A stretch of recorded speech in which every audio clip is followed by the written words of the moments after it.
जितनी जोर से बाहर आवाज हो उतना ही अंदर की आवाज हो। और कभी ना भूलें, ये भी जरूरी है। आप लोगों के बीच में आने के बाद मुझे यह एहसास हुआ कि अखिल भारतीय विद्यार्थी परिषद में जो आज युवा यहाँ पर एकत्रित हुए हैं, काश वो बीज जो एक मां देती है जिसे चिंगारी कहा जाता है, वो नम्रता का वो सागर बन जाए और कुछ हवा ऐसी चले कि हर मां अपने बच्चे को पैदा होते ही युवा होने का संदेश दे और वो राष्ट्र के लिए समर्पित हो, भारत माता की जयकार लगाए वो, और इसी को सुनकर सो जाए और इसी को सुनकर उठ जाए, ऐसी कोई लोरी हो। मैं यही कोशिश कर रही हूं और इसलिए बच्चों को गोद नहीं देती कि अगर हमने बच्चों को गोद दे दिया तो लग्जरियस लाइफ के मालिक होंगे वो। TV, fridge, washing machine, computer, everything उनके पास होगा, लेकिन वो दर्द भूल जाएंगे जो उन्होंने छोड़े जाने का उठाया था। वो दर्द लेकर चलना जरूरी है, क्योंकि दर्द वो चीज है जो बहुत जरूरी है और वो दवा के आविष्कार के लिए जरूरी है। तो दर्द जरूरी है। मेरे बारे में यहाँ पे ब्रोशर्स में आ चुका है और आपकी नोटबुक्स में भी आ चुका है, तो मैं मेरे बारे में बोलना पसंद नहीं करूंगी। यहां से वहां तक, यहां से वहां तक और वहां से यहां तक, सबकी मैं और सब मेरे। यहां से वहां तक, वहां से यहां तक, सबकी मैं और सब मेरे। हो जो युवा साथ एक नई सोच के साथ, तो सारी विश्व की मैं और सारा विश्व मेरा।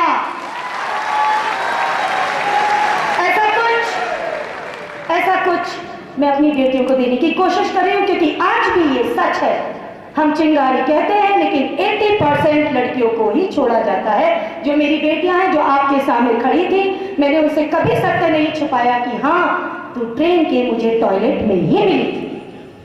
ये एक सच है, स्वीकार करना होगा। मैंने सुना कि युवा को हमारे देश में मौका नहीं दिया जाता, मैंने समझा। मैं मानती हूं कि 18 ईयर्स यंग या 81 ईयर्स यंग, दिल से जो युवा है वो मरते पर्यंत मृत्यु तक युवा है। तो यहां मुझे लगता है युवा बहुत है और हमारे देश में काश सभी युवा हो जाए। तो मैं कोशिश कर रही हूं कि मेरे बच्चे वो ना भूले, क्योंकि अगर गोद जाएंगे तो भूल जाएंगे। मैं चाहती हूं कि वो बड़े हों और किसी एक कमजोर का फिर से पुनः सहारा बने। एक मनन क्यों, सारी लड़कियां मनन बन जाए।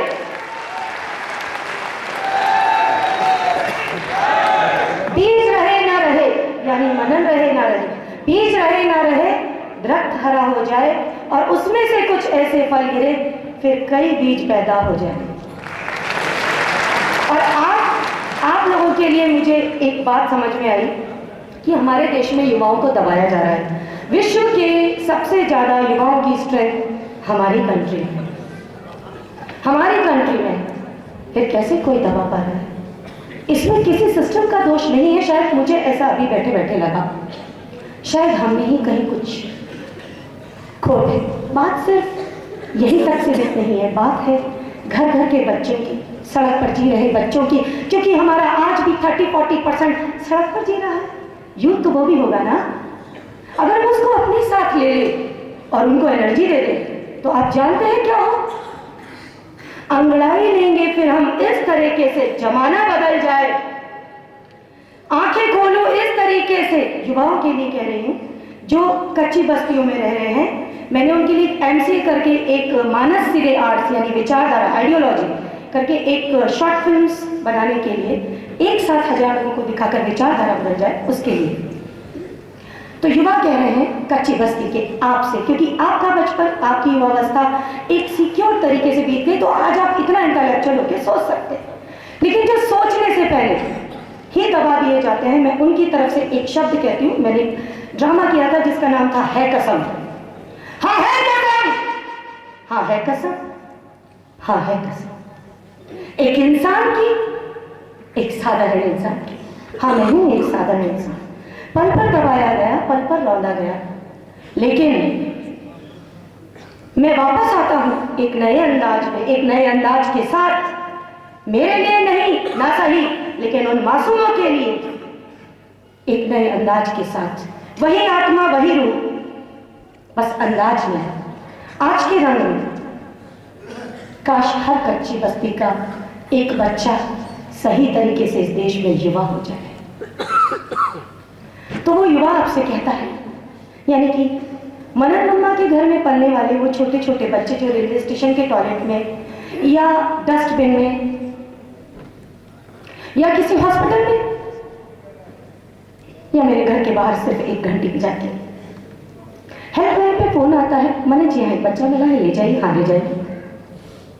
कैसा लगता है?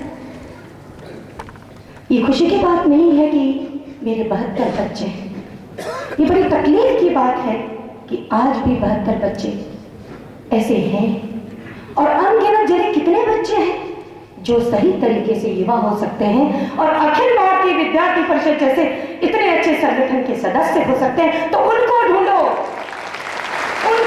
जिनको स्कूल नहीं मिलता, उनको ताकत बनाओ जिनको सच में प्यार है, जो सब कुछ लुटा सकते हैं हमारे लिए, उनको ताकत बनाओ अपनी, क्योंकि वो भीख मांगते हैं, वो सड़क पर ढूंढे जाते हैं, भीख मांगता है वो, लेकिन उसकी पैदाइश ऐसी है, वो क्या करे? हम शीशा उठा ले वहां तक समझ में आता है, लेकिन धत्कार तो नहीं सकते। बहुत बड़े बड़े शोरूम्स में जाके बार्गेनिंग करने की हमारी ताकत नहीं है, लेकिन सड़क पर बेचने वाले बच्चे जो गुब्बारे बेचते हैं उनसे हम कहते हैं 10 के 3 दे दो, 2 के दे दो, उनको दबा सकते हैं क्योंकि उनकी आवाज नहीं है। अक्सर बड़े लोग बच्चों को चाटा मारते हैं, इसलिए नहीं कि सुधारना है। बहुत पुरानी कहावत है कि जूते में जब अपने बच्चे का पैर आने लग जाए तो समझ लो कि वो बड़ा हो गया और समझदारी से काम ले। इसके पीछे दूसरा चैप्टर है, वो मैं बताना चाहूंगी। बच्चे को हम बचपन में इसलिए मार सकते हैं क्योंकि वो पलट कर वार नहीं कर सकता। तो सोचिए, जब साधारण घरों में ये बात जो हम नहीं सोच पा रहे हैं, तो कच्ची बस्ती के बच्चे कितनी यातनाएं सहन कर सकते होंगे, वो कैसे यहाँ तक आएंगे? आप लोगों के बीच में बैठ सकते हैं ना, ये सारी खाली कुर्सियां बढ़ सकती है, लेकिन वो तो स्कूल ही नहीं जा रहे, तो अब मैं उन बच्चों की तरफ से बोलती हूँ, अंगड़ाई लूं मैं कुछ इस तरीके से कि जमाना बदल जाए, काश मैं आंखें खोलूं और अंधेरा दूर हो जाए। चिंगारियां बोलती हैं, मेरे भी बालों में है गंदगी, काश धुल जाए और दुनिया के पाप गुल हो जाए। गोदी मिले मुझे भी किसी की, फिर बड़ा होकर मैं पता नहीं ना जाने कितनों को गोद ले पाऊं। स्कूल जाकर पढ़ूं और न जाने कितनों को पढ़ाऊं। अंगड़ाई लूं इस तरीके से कि जमाना बदल जाए। सोते में ना देखूं खाक, जगते में है मंजूर देखना। गड़बड़ हो सकती है तरन्नुम, क्योंकि यही बना रही हूं। सोते में देखूं खाक, जरूरी नहीं है इतना, जगती आंखों से सोचूं, बस दम हो मुझ में भी इतना। अंगड़ाई लूं ऐसे कि जमाना बदल जाए, ले ले मुझको साथ ही वहां। अखिल भारतीय विद्यार्थी परिषद के बच्चों से कहता हूं मैं, कच्ची बस्ती की बच्चा का मम्मा, ले ले मुझको भी साथ, तेरा कुछ ना बिगड़ेगा। मैं कह रही हूं मम्मा, 1-1 घंटे के बच्चे आते हैं मेरे लिए, 2-2 घंटे के बच्चे आते हैं, दर्द इतना है कि 10 मिनट में पूरा नहीं हो सकता, सोच के बोलना है। ले ले मुझको भी साथ, तेरी ताकत कम नहीं होगी, तेरी ताकत बढ़ जाएगी और तुझ पर खरोंच भी ना होगी। आज तू मुझको संरक्षण दे दे, वादा करता हूं कल तुझको मैं दे सकता हूं। सीमा पर खड़े होने में मुझको कोई डर नहीं, सूट बूट होना हो छाती पर गोली खा सकता हूं। ले ले मुझको भी साथ, मैं अपनी बाहें फैलाता हूं, सड़क के किनारे ठंड में सिकुड़कर मैं अपनी इज्जत को रोता हूं, भारत माता के घर में इतनी देर नहीं हो सकती। ये इतने सारे बच्चे अगर ये मंसूबा बना ले तो कोई उंगली हाथ के बिना खाली नहीं हो सकती। वंदे भारत माता की। में होता है। मुझे लगता है ममता प्रकट कर पाती है, पिता बाहर डोलता है। पिता के अंदर भी वही भाव होता है। तो मैं ये कहती हूँ आज कि काश हर पिता के हृदय में माँ का भाव जाग जाए। हमारे पास कोई आए उसका इंतजार ना करे, ढूंढ ढूंढ कर किसी मजबूर बेचारे की आंखों को देख हम उस तक पहुंच जाए। सपने ही मेरे पूरे हो या सपने मेरे ही पूरे हो, ये भाव बदल जाए। हर बच्चे को उसकी जमीन और उसका आसमान मिल जाए। वंदे मातरम।